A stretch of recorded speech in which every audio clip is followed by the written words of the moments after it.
सिद्धेभ्यः ॐ नमः सिद्धेभ्यः ॐ नमः सिद्धेभ्यः सत्त्वेषु मैत्रीं गुणेषु प्रमोदं क्लिष्टेषु जीवेषु कृपापरतु माध्यस्ते भावं विपरीतवतु सदा ममात्मा विदधातु देव।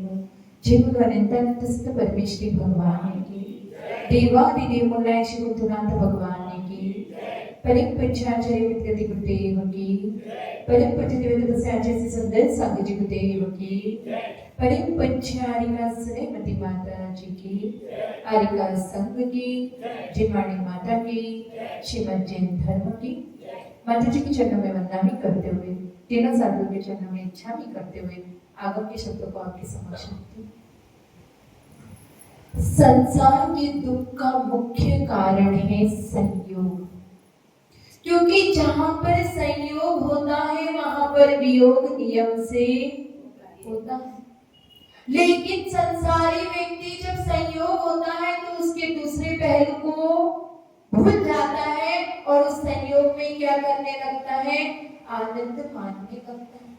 लेकिन जो ज्ञानी जन होते हैं वो इस बात का विचार वो अच्छी तरह से जानते हैं कि संयोग हो रहा है तो उसके दूसरे पहलू को वो जानते हैं।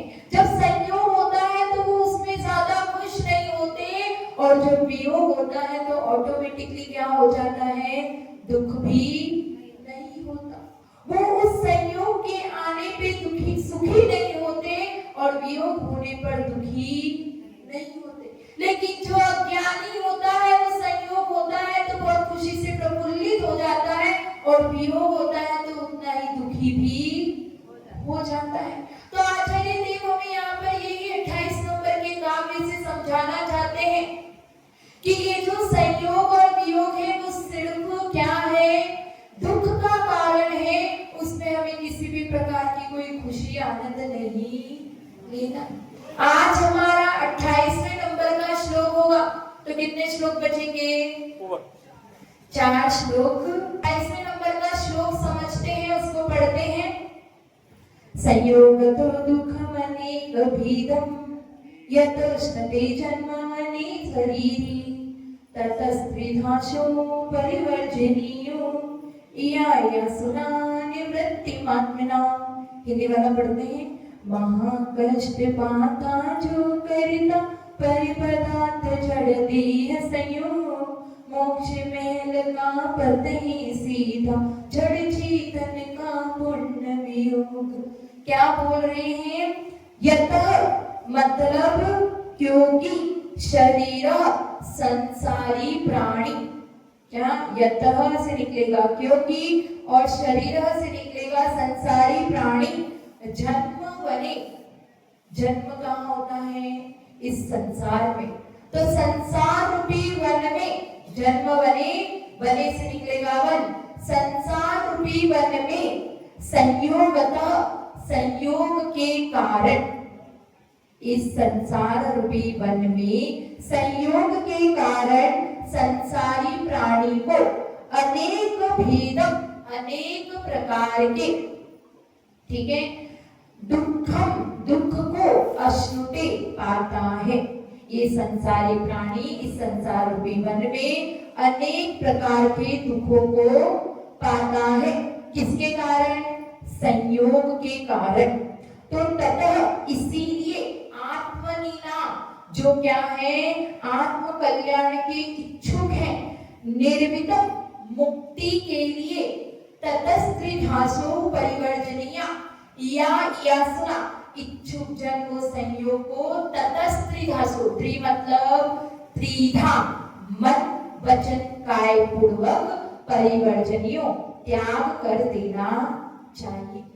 जो ये संयोग का कारण है, जो दुख, क्योंकि संयोग के बाद में वियोग अवश्य होता है। तो ये जो संयोग और वियोग जो बाह्य पदार्थों से हमारा संयोग होता है और जो दुख का कारण बनता है, तो ऐसे जनों को, ऐसी चीजों को जो मोक्ष का अभिलाषी है, जो मुक्ति का इच्छुक है, वो क्या करता है, तीनों प्रकार से, तीन मन वचन काय पूर्वक उसका परित्याग कर देता है। तो यहाँ पर कह रहे हैं कि संयोग दुख का कारण है। आचार्य देव कह रहे हैं कि पहले दुख के कारण को जानो, वो दुख किन कारणों से है, किस हेतु से है, उसका निमित्त क्या है, उसको पहचानो और उसको पहचानने के बाद में क्या करो, छोड़ने का प्रयास करो। क्या वास्तव में जो पदार्थ है वो दुख का कारण है और जो स्वयं की आत्मा है वो सुख का कारण है, इस बात का हमें निरीक्षण करना है। क्योंकि ये बात एकदम सही है कि जिन पदार्थों के प्रति हम क्या करते हैं, राग का भाव रखते हैं, ममत्व भाव रखते हैं, मोह का भाव रखते हैं, तो क्या होता है, दुख उत्पन्न होता है। और जब ये भाव हम जो मूर्छा भाव है उन पदार्थों के प्रति नहीं रखेंगे तो हमें किसी भी प्रकार का दुख उत्पन्न नहीं, क्योंकि सारा काम भाव पे। एक अच्छी सी कहानी सुनाऊंगी, उससे समझ में आ जाएगा कि हाँ, वास्तव में पदार्थों के प्रति जो अपनी सुख दुख की कल्पना है वो सिर्फ हमारी कल्पना है। वास्तव में कोई भी पदार्थ हमें सुख और दुख दे नहीं सकता, वो तो सिर्फ हमारा भ्रम मात्र है, क्योंकि हमने उससे राग किया है, लगाव किया है, इसीलिए हमें उसमें सुख की अनुभूति होती है। जैसे एक कहानी है, एक सेठ जी थे, वो क्या थे कि वो किसी वजह से अपने देश को छोड़कर बाहर क्या करने जाना था, उन्हें धन कमाने जाना था।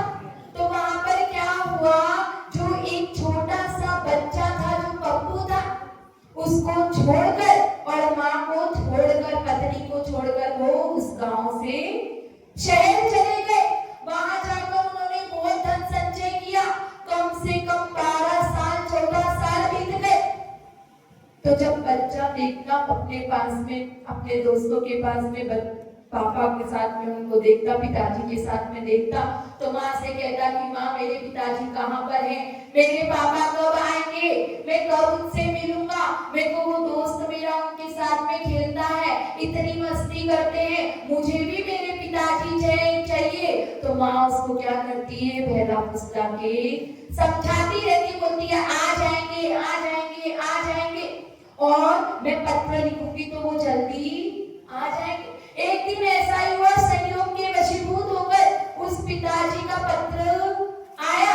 उस पत्र में लिखा था कि मैं इस महीने की इतनी तारीख को आ रहा हूँ। तो जैसे माँ उसको पढ़ के सुनाती है, तो जो बच्चा होता है वो बोलता है, क्या कहता है कि मामा मैं भी जाऊंगा, मैं पापा को लेने, पिताजी को लेने वहां शहर में जाऊंगा। तो वो माँ कहती है कि अभी तुम छोटे हो, अभी तुम मत जाओ, पिताजी यहाँ पर आ जाएंगे तब मिल लेना। लेकिन वो बच्चा अपनी जिद पे अड़ा रहता है। बच्चों की जिद ऐसी ही होती है, कितना भी करो समझते, वो अपनी जिद पे अड़ा रहता है और अपने मित्रों के साथ में क्या करता है, शहर को चला जाता है। और जब वो शहर में जाता है तो देखता है कि गाड़ी आने में अभी टाइम है, तब तक मैं वेट कर लेता हूँ। और वो वहां उधर धर्मशाला थी, उसमें जाकर एक रूम लेते हैं और ये सारे दोस्त वहां पर रहते हैं। अब रहते रहते रात हो जाती है, तो क्या होता है, ये लोग सो जाते हैं। और यहाँ पर क्या होता है, एक धनपति जो होता है, एक जो सेठ होता है, वो उधर अपना स्टे करने के लिए आता है। वो सोचता है कि ठंड काफी है और रात भी हो रही है, मैं सुबह उठ के अपने रास्ते, अपने मार्ग पर चला जाऊंगा, आज यहीं पर स्टे कर लेता हूँ। और वो वहीं पे उस मैनेजर को क्या करता है, पेमेंट करता है और एक कमरा खुलवाता है। और वो कमरा उसका, उस बच्चों के कमरे के पास में उसको वो कमरा मिलता है। तो क्या होता है, कमरा मिलता है तो रात को वो भी सो जाता है। कुछ समय बीतता है तो वो बच्चा उठ जाता है और जोर जोर से रोने लगता है, क्योंकि उसके पेट में बहुत तीव्र दर्द होना शुरू हो गया था। वो रोना शुरू करता है तो जो पड़ोस के कमरे में जो धनपति सोया हुआ था, उसकी नींद डिस्टर्ब हो जाती है। वो आता है, मैनेजर से कहता है कि ये कौन तो मैनेजर कहता है कि सेठ जी अभी वो बच्चे आए हैं और उसके पेट में दर्द हो रहा है इसीलिए वो रो रहा है। तो वो कहते हैं कि कुछ भी करो इसका रोना बंद करो और पैसे पकड़ा देता है और कहता है कि इसको अभी का अभी बाहर निकालो। और पैसों से क्या कुछ नहीं होता। तो वो जो मैनेजर होता है पैसे के लालच में क्या करता है, वो बच्चों को बाहर निकाल देता है। इतनी कड़ाके की ठंड होती है उसमें वो बच्चे को इतना दर्द हो रहा है, वो बच्चे रात भर वहीं पे बाहर रहते हैं। और क्या होता है, वो दर्द की तड़पन के कारण में, वो ठंड न सह सकने के कारण में उसकी मृत्यु हो जाती है। और जब सुबह होती है तो वो धनपति उस मैनेजर से पूछता है कि वो बच्चे का क्या हुआ।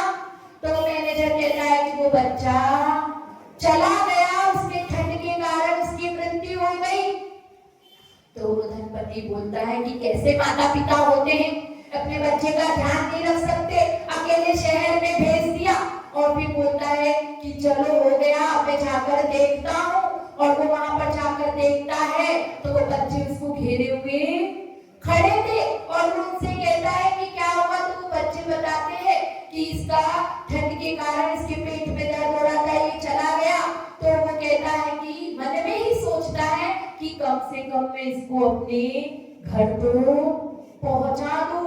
ऐसा विचार करके वो उस बच्चे को उठाता है, उसके पास जैसे ही जाता है तो कहता है कि क्या इसका एड्रेस है, क्या पता है किस गांव का है, क्या इसका है। तो वो बच्चे सब कुछ बता देते हैं। वो कहते हैं कि आज इसके पिताजी आने वाले थे और वो उनको ही लेने यहाँ पर आया था। और जैसे ही नाम पता सुनता है वैसे वो व्यक्ति क्या करने लगता है, रोने लगता है, चिल्ला चिल्ला कर रोने लगता है। जब उसको पता होता है कि ये मेरा ही पुत्र है, मेरा ही बेटा है। जब उसे नहीं पता था, जब वो अज्ञानी था, अज्ञात था, अनजान था, तब तो उसे कुछ भी मतलब नहीं था। किसी प्रकार का कोई रात का कुछ नहीं, किसी प्रकार की चिंता नहीं, टेंशन नहीं, कोई दुख नहीं। और जैसे ही पता चला कि ये मेरा पुत्र है तो वो तुरंत रोने लग जाता है। क्या वो बच्चा पहले वो बच्चा नहीं था? जब उसके द्वार पर दस्तक दे रहा था, जब वो रो रहा था, गा गा के रो के बता रहा था कि मैं आपका पुत्र हूँ, तब उसने उसको सुनना नहीं चाहा। जब उसने सुनने का कोई भी पुरुषार्थ नहीं किया, जब पता नहीं था तब उसके प्रति घृणा थी, क्रोध था, गुस्सा था। और जैसे ही पता चल गया वैसे ही सब कुछ गायब हो गया। वो उसके वियोग में रोना शुरू हो गया। तो आचार्य देव कहते हैं कि बच्चा तो वो ही था, कुछ भी उसमें चेंज नहीं हुआ। जो वो पहले था वही वो बाद में था। लेकिन जब अपने पद की कल्पना हुई, जब अपना फील हुआ, तब तो हमें उसके प्रति दुख उत्पन्न हुआ। और जब उसके प्रति कोई अपनापन नहीं था, कोई राग का भाव नहीं था, तो हमें कुछ भी उत्पन्न नहीं हुआ। तो ये मन को समझाना है कि ये पदार्थ मुझे कुछ भी देने वाले ये मेरे है ही नहीं। ये मन की बड़ी विचित्रता है। क्या विचित्रता है? जो मिला उसमें वो तृप्त नहीं होता, मिल गया उस भोगों को भोगते नहीं है, उसको संभाल कर रख देते हैं और दूसरा पाने के लिए प्रयास चालू कर लेते हैं। वो नहीं मिला, उसके वियोग में हम दुखी होते हैं, और जो मिल गया है उसका सुख हम भोगते नहीं है। बस और पाने की चाह रहती है, पाते जाते और सुख का अनुभव हम किसी भी प्रकार से करते नहीं है। जो ये भोगों को, क्योंकि जो भोग है वो तो दूर से क्या लगते हैं, सुहावने लगते हैं, और वो ही कुछ समय के बाद में दुख उत्पन्न करने लग जाते हैं। आदि पुराण में हमने परसों पढ़ा था, याद है प्रदीप भैया? क्या पढ़ा था विषय भोग के बारे में? ये जो विषय भोग है वो करेले के समान है। हाँ, याद आया? करेले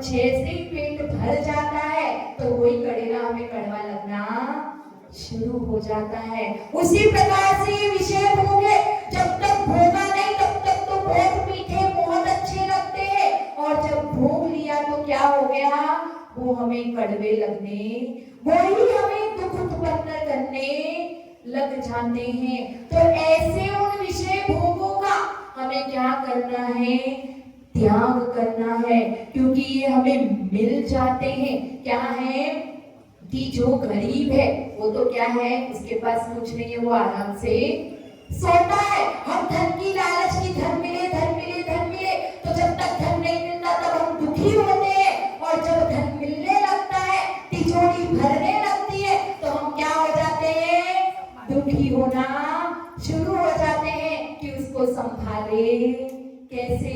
जो धनपति होता है वो ईर्ष्या करने लगता है कि ये भिखारी कितना आराम से सो रहा है, कितना आराम से भोजन कर रहा है, तब उसके मन में ये सारी कल्पना उठने लगती है, और वो भी क्या चाहता है कि मैं शांति से रहूं, लेकिन जो ये मन का जो आशा रूपी खड्डा है वो कभी भी भरता और जाने की कल्पना करता रहता है। इसीलिए आचार्य देव कह रहे हैं कि जो मिला वो तो हमारे लिए मिट्टी हो जाता है, और जो खो गया वो सोना बन जाता है।